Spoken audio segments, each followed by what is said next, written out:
आज हम देखते हैं बाकी जो हमारे सिलेक्टर्स हैं, जैसे कि ये ग्रुप सिलेक्टर है, डिसेंडेंट सिलेक्टर है और चाइल्ड सिलेक्टर है।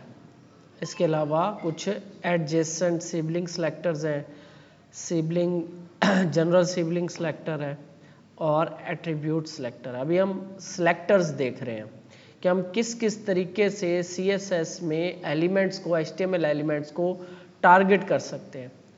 ठीक है। Group selector, group apply style to multiple selector at once. फर्ज करें आपने एक स्टाइल बना लिया, जैसे कि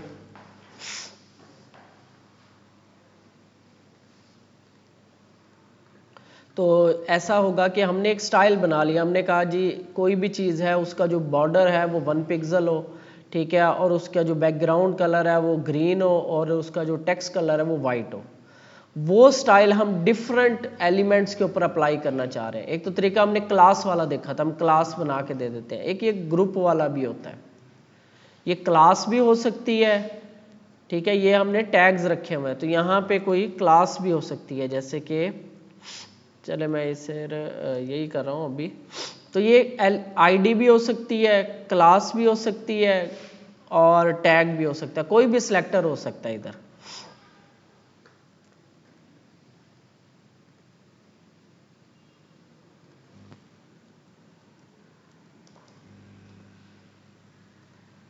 सिलेक्टर्स हमारे चल रहे हैं, ठीक है। यहाँ पे सिलेक्टर्स 2.html,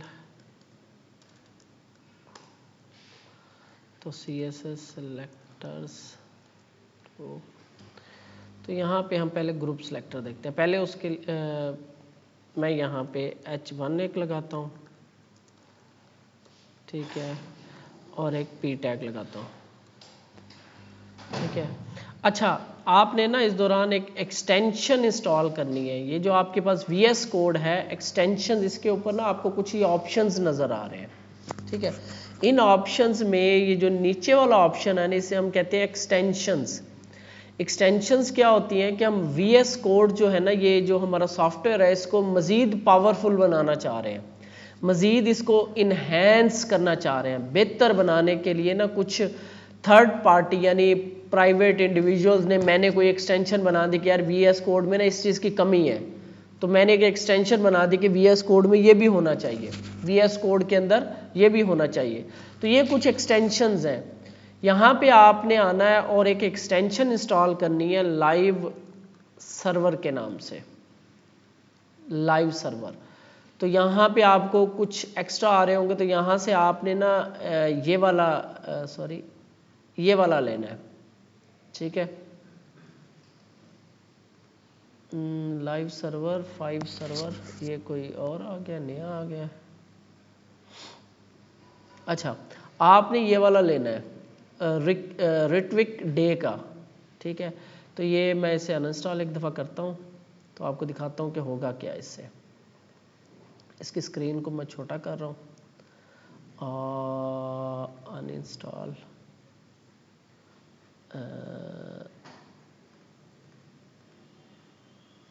अनइंस्टॉल क्यों नहीं हो रहा।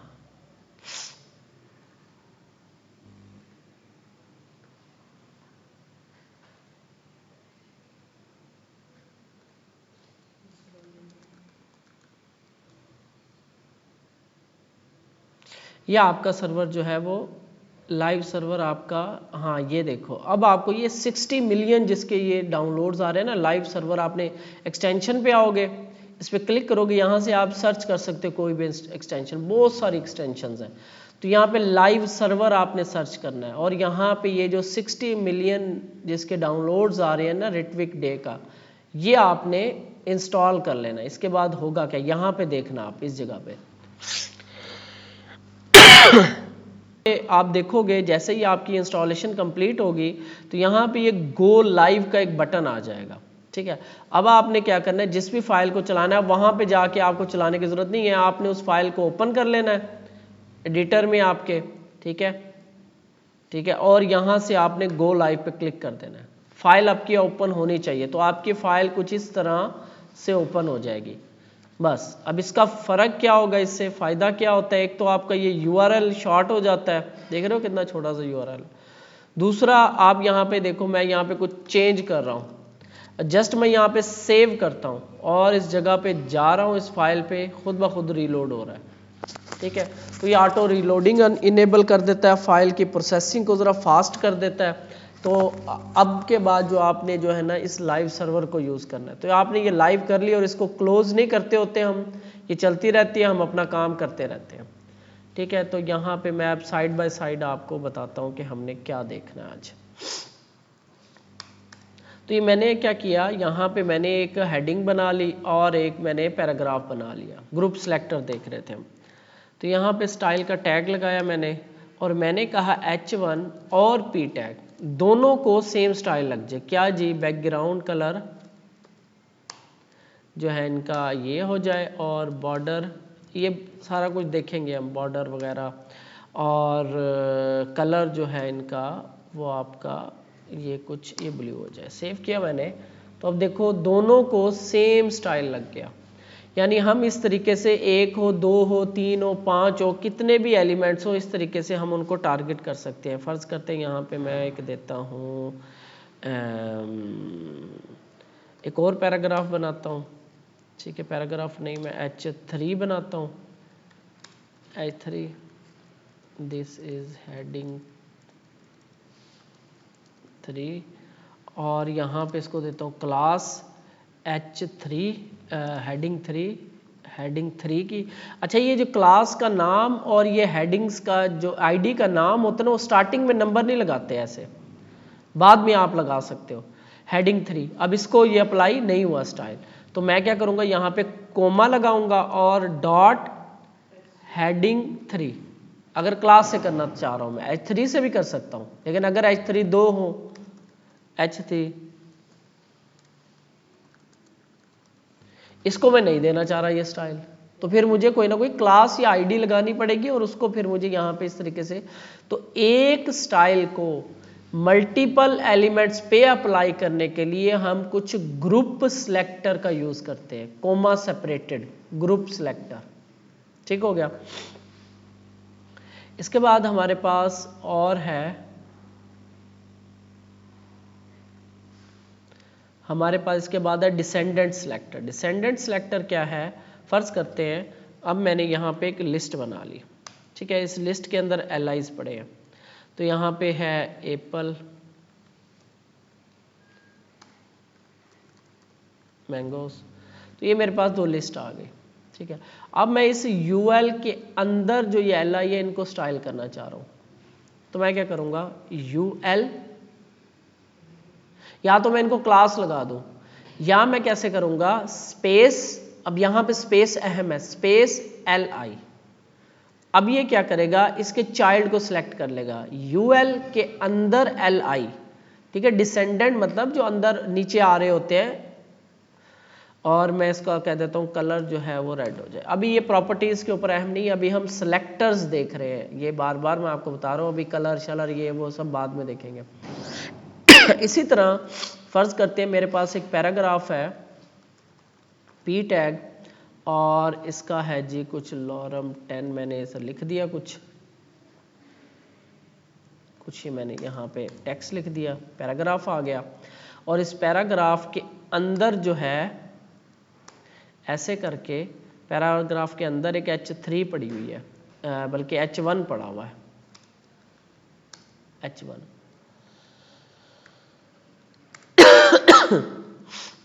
या पैरा हेडिंग, इसको ऐसे पड़ी हुई है। अब देखो ये क्या हुआ, यहाँ पे क्योंकि पैराग्राफ को भी और H1 को भी दोनों को सेम ही स्टाइल लग रहा है, तो वो गड़बड़ हो गया हमारा डिज़ाइन। एक मिनट, इसको ऐसे हम एग्जाम्पल नहीं बना रहे, इसके अंदर एग्जाम्पल हम थोड़ी सी चेंज कर लेते हैं। H1 P टैग आ गया, तो यहाँ पे ना मैं कोई और एलिमेंट यूज़ कर लेता हूँ। हमने एक डिव एलिमेंट पढ़ा है, डिव एलिमेंट नहीं पढ़ा अभी, तो डिव एलिमेंट अब हम पढ़ेंगे। वैसे एक डिव एलिमेंट होता है, तो इसे हम अभी पढ़ेंगे। तो यहाँ पे आप देखो,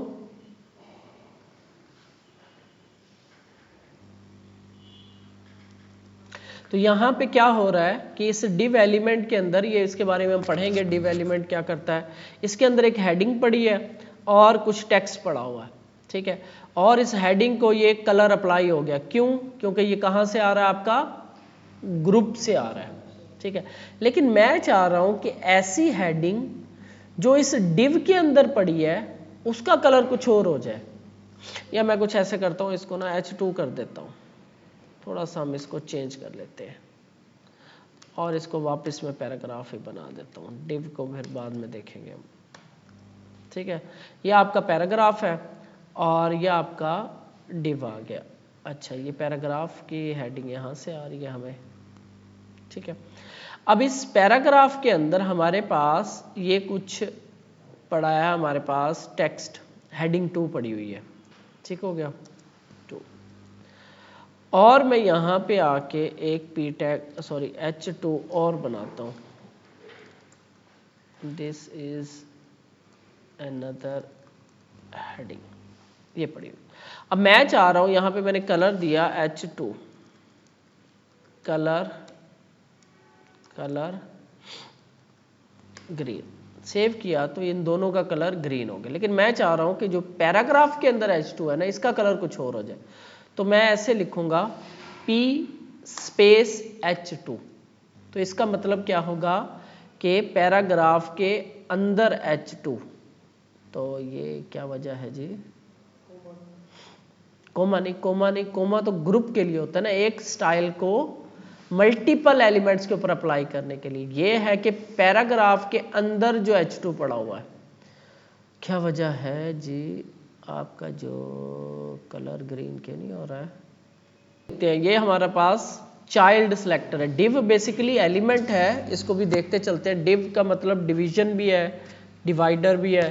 तो div भी एक एलिमेंट है और ये ब्लॉक लेवल एलिमेंट है। अभी हम पढ़ेंगे ब्लॉक लेवल, इनलाइन लेवल, इनके लेवल्स क्या क्या है। अभी जस्ट हम सिलेक्टर देख लें। तो ये जो हमारा सिलेक्टर, ये हमारा है ग्रुप सिलेक्टर कोमा सेपरेटेड, और ये हमारा है डिसेंडेंट सिलेक्टर। यानी कि मैं इस div की H2 के ऊपर ये कलर लगाना चाह रहा हूँ। एक मैं यहाँ पे H2 और बना लेता हूँ, दिस इज हेडिंग 2। तो ये आपकी बाहर पड़ी हुई है और ये आपकी इस div के अंदर पड़ी हुई है। तो इस तरीके से हम पेरेंट चाइल्ड का रिलेशन जो है ना, ये बना रहे हैं। ये पेरेंट के अंदर चाइल्ड पड़ा हुआ है, ठीक हो गया। तो ये आपका डिसेंडेंट सिलेक्टर कहलाता है। यहाँ पे ये जस्ट स्पेस दी हुई है खाली, ठीक हो गया। तो इसके बाद आपके पास आता है ये चाइल्ड सिलेक्टर। अब यहाँ पे क्या चीज़ है, ये भी अब ये सिलेक्टर और ये सिलेक्टर तकरीबन एक जैसे आपको लगेंगे। यहाँ पे क्या हो रहा है, यहाँ पे एक div है, div के अंदर एक पैराग्राफ है और फिर एक स्पैन टैग है। स्पैन टैग भी तकरीबन div की तरह ही होता है। ये इनलाइन लेवल होता है और ये ब्लॉक लेवल होता है। अभी आप टैग कोई अहम चीज़ नहीं है, अभी आप इनका जो रिलेशन है ना सेलेक्टर्स का, वो समझना है। एक div है, div के अंदर एक पैराग्राफ है और पैराग्राफ यहाँ पे क्लोज हो गया और उसके बाद एक स्पैन टैग है। स्पैन टैग के अंदर फिर एक पैराग्राफ है, ठीक है। इस तरीके से स्ट्रक्चर है। अब इन दोनों को ज़रा समझते हैं कि इनमें फ़र्क क्या है।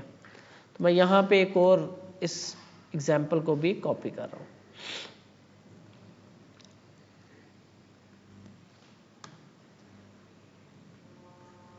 यहाँ पे ये आपका एक, यहाँ पे ना मैं HR लगा रहा हूँ ताकि इन दोनों का जो है ना डिफरेंस हो जाए। ये हम इसको देख रहे हैं, यहाँ पे हमने देखा descendant selector, DESCENTED descendant selector, और यहाँ पे हम देख रहे हैं चाइल्ड सिलेक्टर।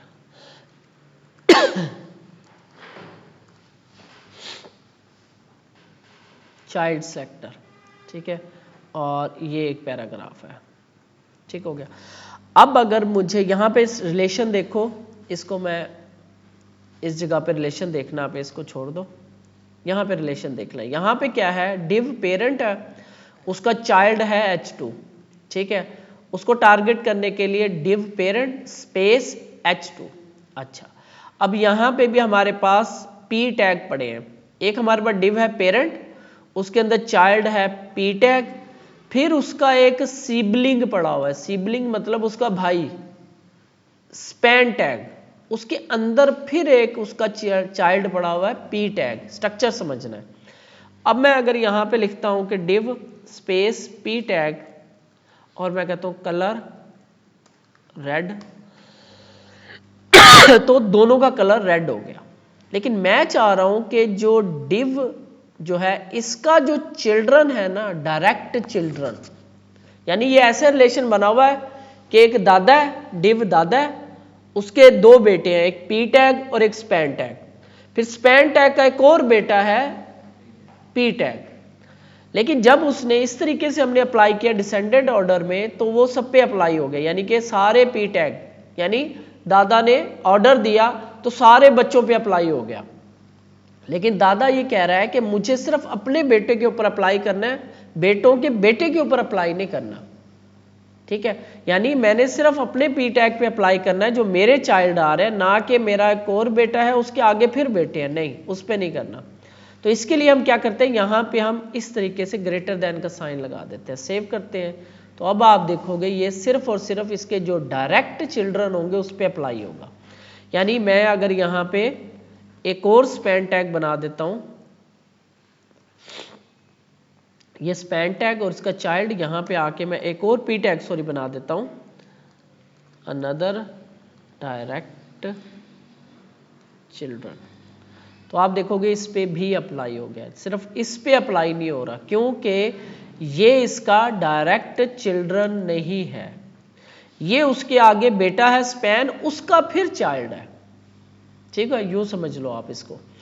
तो ये इस तरीके से हम डायरेक्ट चिल्ड्रन, जो फर्स्ट चाइल्ड भी कहते हैं, डायरेक्ट डिसेंडेंट भी कहते हैं, उनको सिलेक्ट करते हैं। और ये जो तरीक़ेकार है ये सारे डिसेंडेंट्स, यानी अगर मैं ये यहाँ से ये ख़त्म कर दूँ तो जितने भी इस डिव के अंदर पैराग्राफ होंगे किसी भी लेवल के ऊपर सब पे अप्लाई हो जाएगा। लेकिन अगर मैं ये ग्रेटर देन साइन लगाऊंगा तो ये इसके डायरेक्ट जो चाइल्ड हैं उनको असरअंदाज करेगा, उनको सिलेक्ट करेगा, ये वाला। स्पेन के अंदर वाले को करना होता हमने सिर्फ। अच्छा, अब ये कह रहा है कि स्पैन के अंदर वाले को सिर्फ उसी को करना हो, तो यहाँ पे आप डिव के अंदर पी टैग के अंदर स्पैन। अब अगर यहाँ पे आ जाते हैं आपके पास दो स्पैन, फिर आप कर सकते हो कलर, और यहाँ पे मैं कर देता हूँ ब्लू।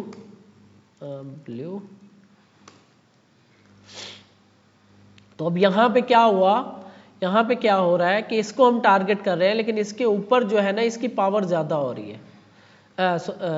यहाँ पे क्या है, स्ट्रक्चर ही गलत कर दिया हमने, ये मैंने गलती की हुई है इधर। क्या गलती की हुई है? हाँ, तो पहले स्पैन फिर पी टैग, तो ये आपका कलर ब्लू हो गया। तो इस तरीके से पेरेंट फिर उसका चाइल्ड फिर उसका चाइल्ड, स्पेस देके हम चाइल्ड, अगर हमें डायरेक्ट चाहिए होंगे तो हम फिर इस तरह का रूल अप्लाई करेंगे। यानी मुझे पैराग्राफ चाहिए जो डायरेक्ट जो डिव का चाइल्ड है, और अगर मुझे इसके अंदर कोई और चाहिए, सारे चाहिए, तो फिर इस तरीके से स्पेस के साथ।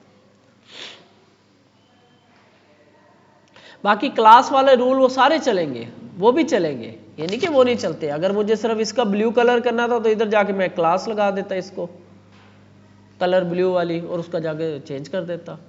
लेकिन ये कुछ सेलेक्टर्स है जो हमें ज़रूरत पड़ती रहती है, कहीं कहीं पे हमें ज़रूरत होती है कि बगैर क्लास के हमने काम करना है, तो हमें इस तरह के सेलेक्टर्स चाहिए होते हैं। इसके बाद आपके पास आ रहा है सिबलिंग सेलेक्टर। सिबलिंग क्या होते हैं पहले तो ये बताओ? बहन भाई जो होते हैं सिबलिंग्स कहलाते हैं। ठीक है, यानी कि यहाँ पे आपके पास H1 आ रहा है और उसके आगे उसके बिल्कुल इक्वल लेवल पे उसके भाई पड़े हुए हैं दो पैराग्राफ टैग्स। तो इसने क्या किया, select an element that is immediately after another, यानी यहाँ पे ये क्या करेगा, H1 के फौरन बाद जो P टैग आ रहा होगा ना उसको सिलेक्ट कर लेगा, के बाद। ठीक है, तो इसे हम कहते हैं सिबलिंग सेलेक्टर। तो यहाँ पे मैं इन्हीं को मैं ज़रा कॉपी करके, बल्कि मैं ऐसा करता हूँ, थोड़ा सा एक नई फाइल बना लेते हैं हम सिबलिंग्स की, क्योंकि यहाँ पे दो चीज़ें हैं सिबलिंग्स।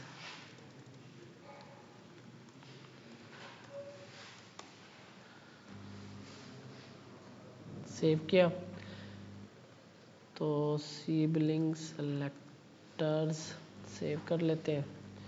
और अब मुझे ये इसको बंद करते हैं दोबारा, क्योंकि अब ये नई फाइल चलानी है, तो इधर से फिर दोबारा मुझे गो लाइव करना पड़ेगा। ठीक है, तो ये आपका कुछ यहाँ पे ओपन होगा, मुझे इसको ओपन करवाना था दूसरे में। कॉपी कर लेता हूँ, इसको क्लोज करता हूँ, यहाँ पे ओपन करवाना था। तो ये खाली फाइल अभी। अच्छा जी, इसी हम एग्जाम्पल को समझते हैं पहले। किधर गई? इसी एग्जाम्पल को हम उठा लाते हैं, कॉपी करता हूँ यहाँ पे फॉर्मेट डॉक्यूमेंट। ठीक हो गया। यहाँ पे आके मैं स्टाइल और मैं कहता हूँ H1 और P टैग। तो क्या होगा, किसका कलर रेड होगा?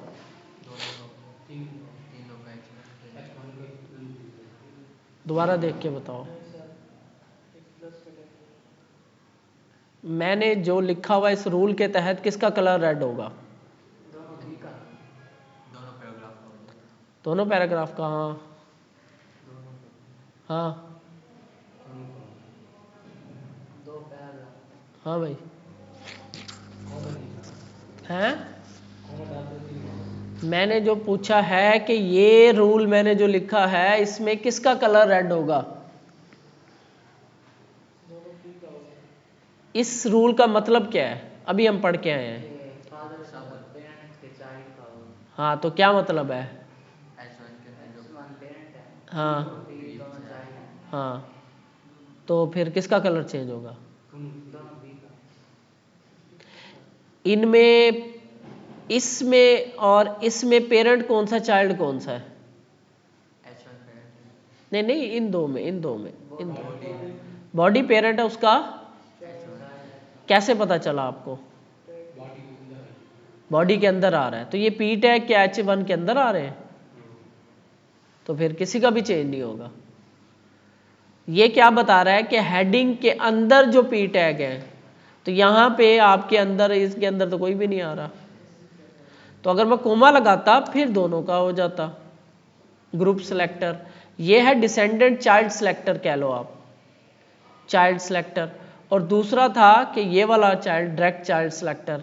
अगर H1 के अंदर कोई और पी टैग पड़ा होता और एक और स्पैन पड़ी होती, उसके अंदर भी पी टैग पड़ा होता, तो ये सिर्फ उसके डायरेक्ट चिल्ड्रन को सिलेक्ट करता। ये जो रूल है ये किसी को भी सिलेक्ट नहीं कर रहा, क्योंकि ऐसी कोई हेडिंग नहीं है जिसके अंदर पी टैग पड़ा हो। चाइल्ड को बता रहा स्पेस के साथ, एक स्पेस लाजमी होती है। हम देख रहे थे सिबलिंग सिलेक्टर, तो इसके दरमियान में अगर इस तरीके से मैं प्लस लगा दूंगा तो ये क्या करेगा, जो इसके बाद आ रहा होगा, ये सिबलिंग्स है, पेरेंट चाइल्ड नहीं है आपस में, सिबलिंग्स है। पेरेंट चाइल्ड होते अगर इसके अंदर कोई पी टैग होता ऐसे, तो ये सिबलिंग्स है, दोनों एक लेवल पे पड़े हैं तीनों, तो ये आपस में बहन भाई हैं, तो ये सिबलिंग्स है। तो प्लस का साइन क्या करता है, H1 के बाद जो पहला पी टैग होगा उसको सिलेक्ट कर लेगा। और एक और होता है आपके पास, क्योंकि ये इकट्ठे ही हैं तो इन दोनों को इकट्ठे देख लेते हैं। इसके बाद होता है जनरल सिबलिंग सिलेक्टर। ये क्या करेगा, H1 के बाद जितने भी पी टैग होंगे सबको सिलेक्ट कर लेगा, अगर उसके सिबलिंग्स हैं तो। यानी अगर मैं H1 नहीं, H1 को नहीं करेगा, आगे वालों को, सिबलिंग्स को। और इसके आगे मैं लिख दूं पी टैग और यहाँ पे दे दो कलर और ब्लू। तो अब देखो ये वाला रोल नीचे वाले पे, नीचे वाला रोल ऊपर वाले पे पावर ले गया। और ये क्या कर रहा है, ये इसके बाद आने वाले, अंदर नहीं बाद आने वाले सारे पैराग्राफ, अगर दरमियान में इसके फर्ज करो आ गई H3, ठीक है, और हेडिंग 3 यहाँ पे लिख देते हैं, और इसके बाद फिर पी टैग आ गया, क्या ख्याल है, इसका भी कलर ब्लू हो जाएगा कि नहीं है? तुक्का मार लो, अब तो तुक्का ही है ये। इस हेलो पैरा का कलर क्या होगा, सोच के बताओ। हाँ भाई क्या होगा, सेव करते हैं तो इसका कलर भी ब्लू ही होगा, क्योंकि ये जो है ये चीज रूल चल रहा है। इसके बाद में आने वाले सारे पैराग्राफ, बेशक बीच में कोई भी एलिमेंट आ गया, ठीक है, इसके बाद में आने वाले सारे पैराग्राफ, और प्लस का साइन क्या करता है, इसके बाद में आने वाला पहला पहला। अच्छा अगर हम ये करके देखें, वैसे ये तो एक मिनट, तो यहाँ पे आप अगर हम इसको कमेंट कर दें तो यहाँ पे देखो ये रूल इस पे अप्लाई नहीं हो रहा, यानी प्लस वाला वो रूल अप्लाई नहीं हो रहा, क्योंकि उसने क्या किया, सिर्फ मेरे बाद अगर कोई पी टैग है, मेरे फौरन बाद अगर कोई पी टैग है, उसको मैं कलर चेंज करूंगा, ठीक है। लेकिन ये वाला रूल क्या कहता है कि जहां पे भी मुझे मिलेंगे सबको मैं कर दूंगा। ये देखो दरमियान में हेडिंग भी आ गई, उसके बाद पैराग्राफ है उसका भी कर दिया उसने, ठीक है। ये वाला ये है टिल्डा साइन, टिल्डा, ये प्लस का साइन आपका, ठीक है। हाँ जी आप पूछो।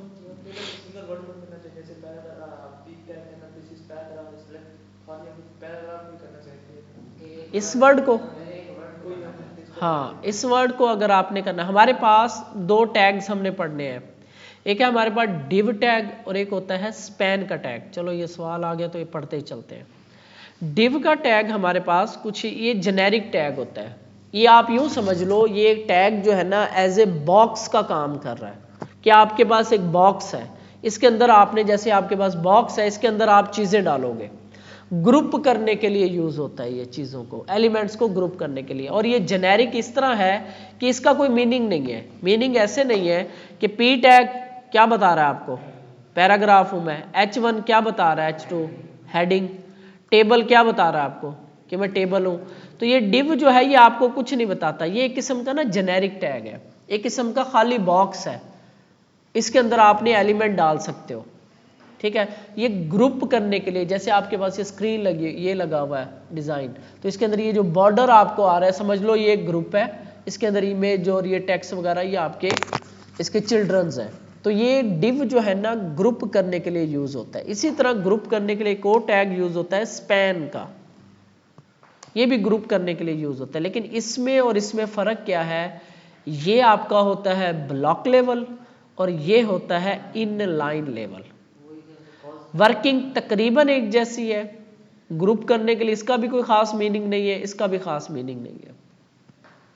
ये आपका ग्रुप करने के लिए लेकिन ब्लॉक लेवल, ये आपका ग्रुप करने के लिए लेकिन इनलाइन लेवल। तो हम क्या करते हैं, इस तरह की अगर सिचुएशन आ जाए कि मुझे सिर्फ इस नॉट का कलर रेड करना है, तो मैं क्या करूंगा, इसको सराउंड कर दूंगा स्पैन में, क्योंकि ये इनलाइन है ना, तो वर्ड भी इनलाइन पड़ा हुआ है, तो इसको उठा के नॉट को इसके अंदर रख दूंगा और इसको मैं क्लास लगा देता हूँ डेंजर की, फर्ज करें, और मैं नीचे आके यहाँ पे लिखता हूँ डेंजर और मैं कहता हूँ कलर इसका रेड। ये आपका कलर रेड हो गया। जी आईडी से कर सकते हो, क्लास से कर सकते हो, लेकिन आईडी का बहुत कम यूज करते हैं हम, ठीक है, हम क्लास का यूज करते हैं। अब ये इसका फायदा ये होगा, ये मैं कहीं पे भी लगा सकता हूँ, मुझे इसको रेड करना है तो मैं ये स्पैन वाला टैग उठाता हूँ और इसके गिर्द ऐसे लगा देता हूँ और इसको उठा के आप इसके अंदर रख दिया, तो एक आईडी है, कहीं पे भी लगा के मैं इसका यूज कर सकता हूँ। अब मैंने यहाँ पे डिव क्यों नहीं यूज किया, अगर मैं यहाँ पे डिव यूज करता, डिव यहाँ पे, तो क्या होगा, आपका स्ट्रक्चर खराब हो गया, क्योंकि ये ब्लॉक लेवल है, इसने पूरा का पूरा ब्लॉक बना देना, आगे पीछे कोई नहीं चीज आने देनी, तो आपका स्ट्रक्चर खराब हो गया। लेकिन मुझे पैराग्राफ के अंदर चलना है तो मैं फिर यहाँ पे स्पैन का टैग यूज कर रहा हूँ, ठीक है। ये इस तरीके से ये स्पैन का टैग ग्रुप करने के लिए यूज होता है लेकिन इनलाइन होता है, और डिव का टैग भी ग्रुप करने के लिए यूज होता है लेकिन ब्लॉक लेवल होता है। आगे चल के हम देखेंगे डिटेल में कि क्या है ये। अच्छा सिलेक्टर्स देख रहे थे, हमारे पास सिबलिंग सिलेक्टर क्या करेगा, ये H1 के बाद जितने भी पी टैग आएंगे सबको कलर चेंज कर देगा, सिलेक्ट कर लेगा। और ये क्या करेगा, जो फर्स्ट पी टैग आएगा उसको सिलेक्ट करेगा। इसके बाद ये कुछ एट्रीब्यूट सिलेक्टर है, अगर कोई इनपुट टाइप टेक्स्ट है उसको सिलेक्ट करना चाह रहे हैं, कुछ इस तरीके से हम एट्रीब्यूट लगा के भी सिलेक्ट कर सकते हैं। यानी कि अब यहाँ पे जस्ट आपको इस इतने ज़्यादा ये जो सिलेक्टर्स हैं ये इतने ज़्यादा यूज़ नहीं होते, ये वाले क्लास आपका यूज़ होता है ज़्यादा, या आपका जस्ट ये टाइप सिलेक्टर यानी एलिमेंट सिलेक्टर यूज़ होता है, और जो अब करवा रहा हूँ वो भी कम यूज़ होता है। तो यहाँ पे आपके पास इनपुट है type text, placeholder, your name, और एक और इनपुट है इनपुट टाइप नंबर और प्लेस होल्डर यूर एज। अब आप इन दोनों में से किसी का कलर चेंज करना चाह रहे हो या बॉर्डर लगाना चाह रहे हो, कलर तो चेंज नहीं होगा, बॉर्डर लगाते हैं तो कलर भी, हाँ जब लिखेंगे चेंज हो जाएगा कलर भी। तो यहाँ पे अब हमारे पास ना क्लास है ना कुछ है, तो अगर हम इनपुट को ऐसे सिलेक्ट करते हैं, इनपुट डायरेक्ट उसका एलिमेंट टैग सिलेक्टर, कलर इसका रेड, ठीक है, तो यहाँ पे भी रेड, यहाँ पे भी रेड, यहाँ पे भी रेड। लेकिन मैं चाह रहा हूँ सिर्फ टेक्स्ट वालों को हो, और मैं क्लास भी कुछ भी नहीं है मेरे पास, कुछ भी नहीं है। तो जो आखिरी तरीका हमारे पास होता है एट्रीब्यूट सिलेक्टर, हम इसकी एट्रीब्यूट से भी सिलेक्ट कर सकते हैं। ये एट्रीब्यूट्स होती है ना हमारे पास, इससे भी हम सिलेक्शन कर सकते हैं। उसके लिए हमें यूँ करना है, इसके आगे ऐसे और इसके आगे यूँ दे देना है। ये देखो, अब सिर्फ वो सिलेक्ट हुआ जिसकी एट्रीब्यूट इनपुट टाइप टेक्स्ट थी, ठीक है ना। क्या करना होता है, हमें ये बड़ी ब्रैकेट लगानी होती है और उसके अंदर ये आप कॉपी करके पेस्ट कर दो बस। ये कहलाता है आपका एट्रीब्यूट सिलेक्टर। और CSS के अंदर कमेंट लिखने के लिए फॉरवर्ड स्लैश इस तरीके से, और एट्रीब्यूट सिलेक्टर और फॉरवर्ड स्टैरिक फॉरवर्ड स्लैश, ऐसे फॉरवर्ड स्लैश स्टैरिक, और आगे आपने नाम जो भी लिखना है, कमेंट, और आगे ये कमेंट्स क्या होते हैं, कमेंट्स क्या होते हैं, कमेंट्स बेसिकली ऐसा टेक्स्ट हम कुछ लिख देते हैं हेल्प के लिए, जो कि आपको व्यू नहीं होते, नज़र नहीं आएंगे आपको, लेकिन कोड में नज़र आएंगे, उसका आउटपुट नज़र नहीं आएगा, ठीक है। और ये हम डेवलपर्स की या अपनी हेल्प के लिए लिखते हैं, अपनी याद दहानी के लिए कि यहाँ पे क्या हो रहा था। या फ़र्ज़ करो मैं यहाँ पे कुछ लिख देता हूँ और साल के बाद भी देखूँगा तो मुझे पता होगा यहाँ पे क्या हुआ था, मैं इस कोड को किस तरीके से कर रहा था। कुछ निशानी नहीं, हम किताब पढ़ रहे होते हैं, सफ़े को ऐसे ज़रा पढ़ देते हैं कि यार यहाँ तक मैंने पढ़ ली थी, इससे आगे पढ़नी है, तो इस किस्म की कुछ हम निशानियाँ, कुछ हेल्प टिप्स वगैरह रख देते हैं अपने लिए और दूसरे डेवलपर्स के लिए, इसे हम कहते हैं कमेंट्स, ठीक है। और किसी कोड को आर्जी तौर पे हमने कमेंट भी कर सकते हैं, जैसे कि मैं इसको सिलेक्ट करूँगा कंट्रोल फॉरवर्ड स्लैश, तो ये कोड भी मेरा आर्जी तौर पे कमेंट हो जाएगा। आर्जी तौर पे करना है या परमानेंट तौर पे वो आपकी मर्जी है। सिलेक्ट करेंगे दोबारा, और शॉर्टकट है कंट्रोल फॉरवर्ड स्लैश, ये कंट्रोल फॉरवर्ड स्लैश, और इसी से ही टॉगल होता है, यानी यही कमेंट करेगा यही ख़त्म करेगा, ठीक हो गया। ये आपके कुछ सिलेक्टर्स हैं जो कि हमें चाहिए होते हैं, जो कि हमारे यूज़ होते हैं। ये आपका आ गया, और ये आपका प्लस वाला सिलेक्टर आ गया, ये आपका हो गया डायरेक्ट चिल्ड्रन वाला, ये आपका हो गया डिसेंडेंट, यानी डिव के अंदर जितने भी पी टैग होंगे सबको करेगा, लेकिन ये उसके डायरेक्ट चिल्ड्रन को करेगा, स्पैन उसके अंदर पड़ा हुआ उसको नहीं करेगा। इसी तरह क्लास और आईडी है, तो इसको आप देख लो अच्छी तरह। सिलेक्टर्स हैं, कल हम देखेंगे कुछ